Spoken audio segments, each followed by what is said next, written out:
Hello friends and my dear students, कैसे हैं आप सब लोग। आई थिंक लॉकडाउन में काफ़ी पढ़ाई चल रही होगी।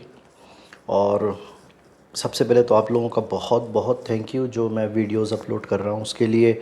आप लोग जो इतना प्यार दे रहे हैं, इतना कमेंट्स लिख रहे हैं, उसमें इतना लाइक मिल रहा है मुझे, तो उसके लिए बहुत बहुत थैंक यू। आज मैं आपके लिए जो नया वीडियो लेकर आया हूँ वो है previous paper questions SSC exam में। अच्छा, ये मैंने क्यों बनाया, ये भी एक कारण है, क्योंकि अभी जो हम एमपी में जो नई वैकेंसीज़ आने वाली हैं ना, एमपीएसआई के लिए या और एग्ज़ाम्स के लिए, तो वो जो पैटर्न, नए नए पैटर्न्स वो लोग लेकर आते हैं, वो यही पैटर्न होता है जो आगे एसएससी में जो एग्ज़ाम हुआ है उससे रिलेटेड जैसे क्वेश्चंस होते हैं, उसी टाइप के पैटर्न पे वो लोग क्वेश्चन दे देते हैं। इसलिए मैंने सोचा कि चलिए प्रीवियस पेपर क्वेश्चंस के का पेपर क्वेश्चन एनालिसिस मैं आपको बताऊं, और कैसे एरर डिडक्शन करते हैं, उसकी टेक्निक्स क्या होती हैं। तो चलिए शुरू करते हैं आज की क्लास। और मेरा नाम है विकास, मैं हूं आपका फ्रेंड, मेंटर और गाइड। तो चलिए शुरू करेंगे हम आज की क्लास। तो पहला क्वेश्चन देखिए दोस्तों, इसमें लिखा है, फर्स्ट क्वेश्चन के बारे में बात करेंगे। You must either be regular with your studies and study for longer period before the examination, no error. मतलब पहला क्वेश्चन कहता है या तो आपको रेगुलर स्टडीज़ करनी चाहिए या एग्ज़ाम के पहले लंबे लंबे घंटों तक बैठ के पढ़ लेना चाहिए, इससे आप एग्ज़ाम में सफल हो जाएंगे। अब आप एक क्वेश्चन देखिए, इस क्वेश्चन में लिखा हुआ है यहाँ पर आइदर। आइदर जो है वो एक कंजंक्शन वर्ड है, और ये कोरिलेटिव कंजंक्शन होता है।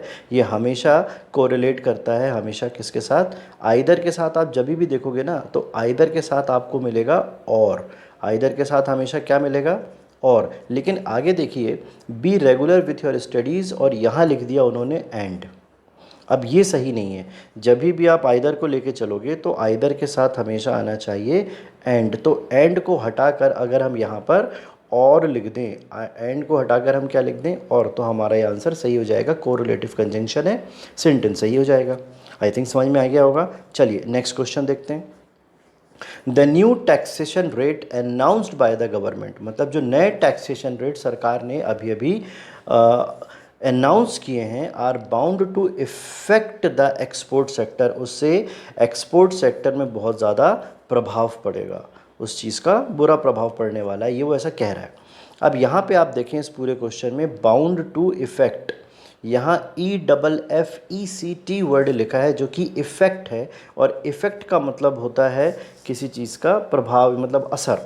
जैसे इफ़ेक्ट है, जैसे हम कप लकड़ी के ऊपर एक टेक्सचर देखते हैं ना, बोलते हैं वुडन इफ़ेक्ट है, तो वो इफ़ेक्ट नहीं है, इसका बुरा प्रभाव पड़ने वाला है। और जो प्रभाव के लिए वर्ड हम यूज़ करते हैं वो EFF ना होकर AFF होता है। मतलब ई की जगह पर हमको ए का यूज़ करना पड़ेगा। इसका मतलब होता है प्रभाव, मतलब जो बुरा प्रभाव होता है जनरली। जैसे फ्लड अफेक्टेड एरिया, मतलब बाढ़ प्रभावित क्षेत्र, वहाँ ई ना होकर ए का शब्द यूज़ होगा। आई थिंक ये भी क्वेश्चन आपको समझ में आ गया। चलिए नेक्स्ट क्वेश्चन देखते हैं।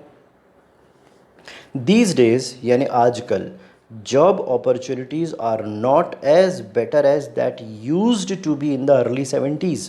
मतलब 70 के दशक में जो जॉब अपॉर्चुनिटीज़ हुआ करती थी या मिला करती थी, वो उतनी, मतलब आज आज जो हमें अपॉर्चुनिटीज़ मिल रही हैं वो उतनी बेहतर नहीं है जितनी कि 70 के दशक में मिला करती थी। बड़ा अच्छा क्वेश्चन है। यहाँ आप देखो लिखा है एज, बेटर एज।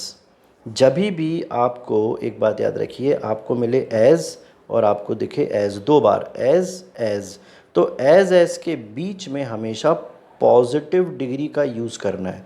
जबकि यहाँ पे क्या लिखा हुआ है, बेटर, यहाँ लिखा हुआ है, अगर आप देखें तो एज और एज के बीच में लिखा है बेटर, जो कि कंपैरेटिव डिग्री है, और एज के बीच में यहाँ आना चाहिए पॉजिटिव डिग्री, और बेटर जो है वो कंपैरेटिव डिग्री किसका है, गुड का। तो यहाँ पर जो आंसर होगा वो होगा एज गुड एज, मतलब एज बेटर एज की जगह होगा एज गुड एज। ये भी आपको समझ में आ गया होगा क्वेश्चन। चलिए नेक्स्ट क्वेश्चन लिखते हैं। When viewed with this point of view, fourth question के बारे में हम बात करेंगे। When viewed this with this point of view the entire episode assumes a different colour all together. उसने बताया इस पूरे घटनाक्रम को या एपिसोड को जब हमने दूसरे तरह से सोचने की कोशिश की तो हमें एक अलग ही रंग, अलग ही तरीका, अलग ही चीज़ नज़र आई जो हमने पहले नहीं सोची थी। अब ऐसा उसने बताया है। अब एक पॉइंट देखिए, यहाँ पर एक फ्रेजल फॉर्म यूज़ किया गया, with this point of view. हमेशा याद रखिए दोस्तों, with this point of view नहीं होता है, बल्कि वो होता है from this point of view. With की जगह पर हमको यूज़ करना पड़ेगा from this point of view, ना कि with this point of view. चलिए नेक्स्ट क्वेश्चन लेते हैं और इसका लास्ट क्वेश्चन है, when many occasion we did help the poor people by way of giving their food and clothes to put on. कई सारे मौक़ों पर हम मदद करते हैं गरीब लोगों की, उनको पैसे या कपड़े देकर, जो वो कपड़े देते हैं वो पहनने के लिए मतलब, और उनको खाना देते हैं खाने के लिए। ऐसे ऐसे कई मौक़ों पर हम उनकी मदद करते हैं। अब इस रूल में आप देखिए यहाँ लिखा हुआ है डिड। एक बात हमेशा ध्यान रखिए, जब हेल्पिंग वर्ब के रूप में डू, डज या डिड का यूज़ हो तो इसके साथ हमेशा वर्ब की फर्स्ट फॉर्म का यूज़ होता है। डू, डज, डिड के साथ वर्ब हमेशा फर्स्ट फॉर्म पर आती है। अब इधर देखो, यहाँ पे लिखा है डिड के बाद हेल्प्ड। हेल्प्ड जो है वो वर्ब की सेकंड फॉर्म है, होनी कौन सी चाहिए थी, वर्ब की फर्स्ट फॉर्म। फर्स्ट फॉर्म होगी हेल्प, HELP, ना कि HELPED। तो ये भी बहुत सिंपल क्वेश्चन था। डू, डज, डिड जब भी आए हमेशा एक चीज़ चेक कर लीजिए, वर्ब हमेशा फर्स्ट फॉर्म पे होगी। तो आंसर होगा when many occasions we did help the poor, ना कि we did help the poor. I think ये पांचों क्वेश्चन आपको आसानी से समझ में आ गए होंगे। तो इसी तरह बने रहिए मेरे चैनल के साथ और लाइक करते रहिए वीडियोस को। मैं रेगुलर बेस पे आपको नए नए क्वेश्चंस देता रहूँगा और कोशिश करूँगा कि आपकी इंग्लिश जल्दी से जल्दी इम्प्रूव हो जाए। And best of luck for your coming exam.